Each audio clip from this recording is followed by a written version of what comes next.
Dear student, स्वागत है आपके अपने यूट्यूब चैनल विद्या के साथ में। आज इस वीडियो में हम लोग 10वीं वर्ग के संस्कृत विषय का 11वां पाठ व्याघ्र पथिक कथा का अध्ययन करेंगे। बूढ़ा और राही की कहानी।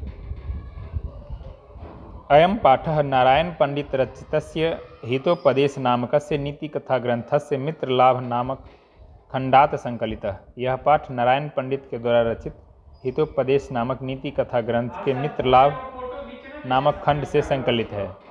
हितोपदेशे बालकानां मनोरंजनाय नीति शिक्षणाय च नाना कथा पशु पक्षी संबद्धा श्राविता।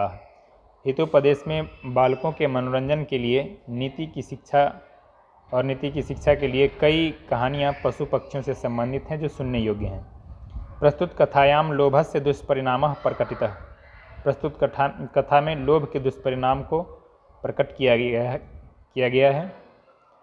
पशु पक्षी कथानां मूल्यं मानवानां शिक्षार्थं प्रभूतं भवति इति एतादृशीभिः कथाभिः ज्ञायते। पशु पक्षियों की कहानियों का मूल्य मानव की शिक्षा के लिए भी अचूक होता है, यह इस कथा से भी ज्ञात होता है। कथा शुरू होती है। कश्चित् वृद्ध व्याघ्रः स्नातः कुशहस्तः सरस्तीरे ब्रूते। कोई बूढ़ा बाघ स्नान करके हाथ में कुश लगाकर तालाब के किनारे बोलता है, भो भो पांथाः इदं सुवर्ण कंगनम गृह्यताम्। ओ राही, अरे पथिक, यह सोने का कंगन ग्रहण करो, यह सोने का कंगन ग्रहण करें। ततो लोभाकृष्टेन केनचित् पांथेन आलोचितम।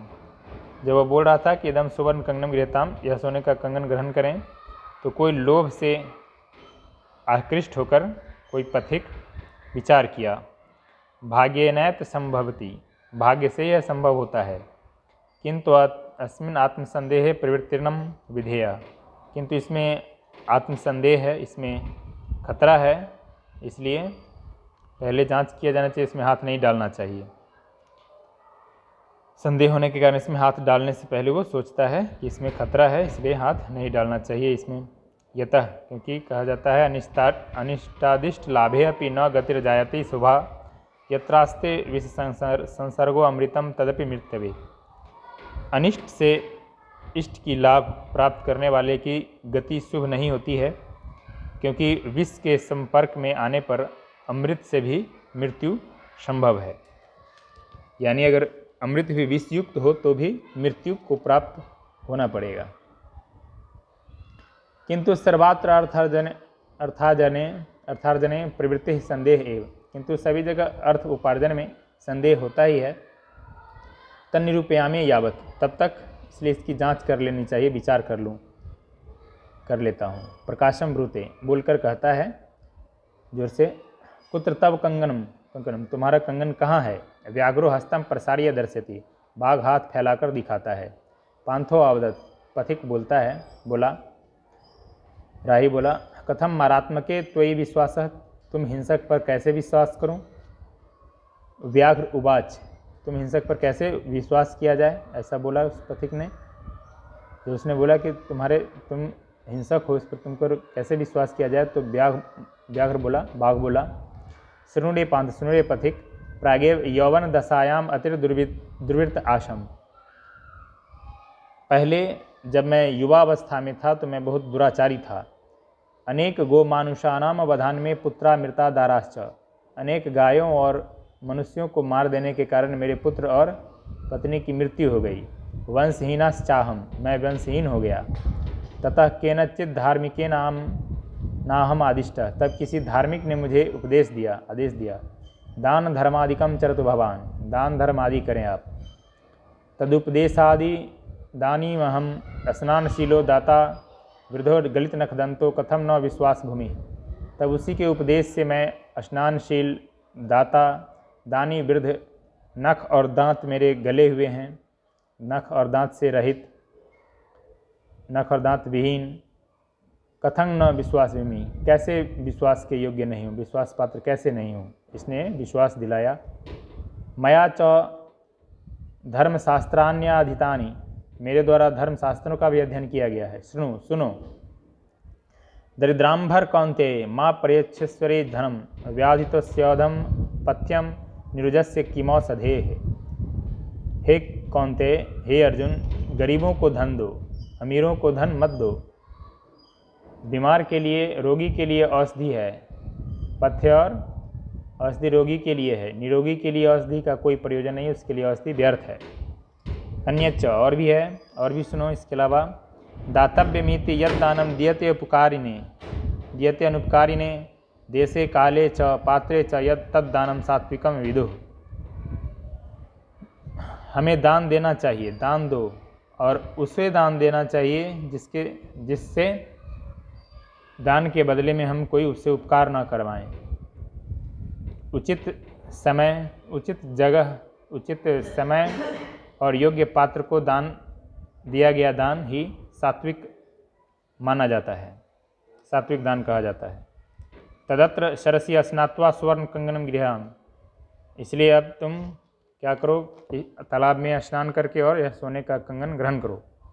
ततो यावदसो तद्वचः प्रतीतो लोभात्सरः स्नातुं प्रविशति तावन् महापंके निमग्नः पलायितुम अक्षमः।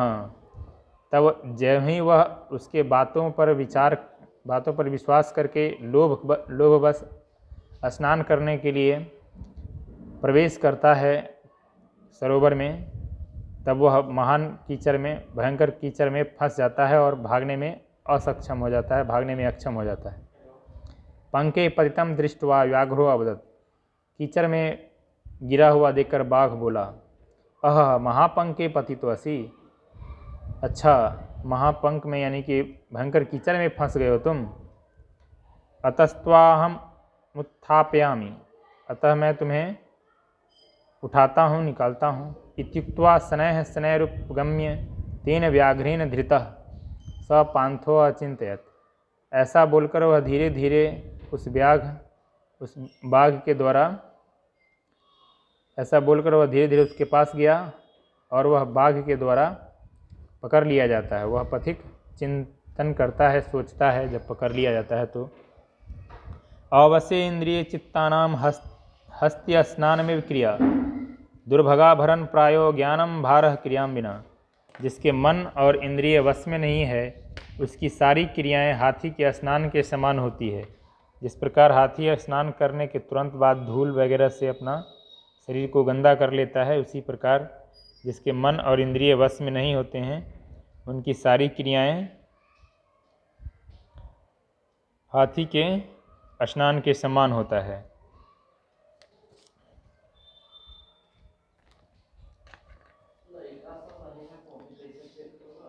बंध्या स्त्री का, जो स्त्री बंध्या है, माझ है, उसको भरण पोषण करना जिस प्रकार व्यर्थ है, उसी प्रकार से जिसका ज्ञान क्रिया के लायक नहीं है, जो ज्ञान का फायदा नहीं उठाता है, बिना क्रिया के ज्ञान उसके लिए भार के समान होता है। बिना व्यवहार के ज्ञान भार स्वरूप होता है। इति चिंतयन्यवासो व्याघ्रेण व्यापादितः खादितश्च। ऐसा चिंतन करते हुए अवस्था में ही वह बाघ के द्वारा मारकर खा लिया जाता है। अतुच्यते, इसलिए कहा जाता है, कंकनस्य तु लोभेन मग्नः पंके सुदुस्तरे वृद्ध व्याघ्रेण संप्राप्तः पथिकः स्वमृतो यथा। कंगन के लोभ से महान कीचड़ में फंसकर बूढ़े बाघ के द्वारा वह पथिक जिस प्रकार मार दिया जाता है, उसी प्रकार लोभ हमारे लिए बहुत नुकसानदेह है। इसलिए कहा गया है कि कंगन के लोभ में महान कीचड़ में फंसकर बूढ़े बाघ के द्वारा वह पथिक मार दिया जाता है। इसके साथ यह पाठ समाप्त होता है। मिलते हैं फिर नेक्स्ट वीडियो में, तब तक के लिए जय हिंद।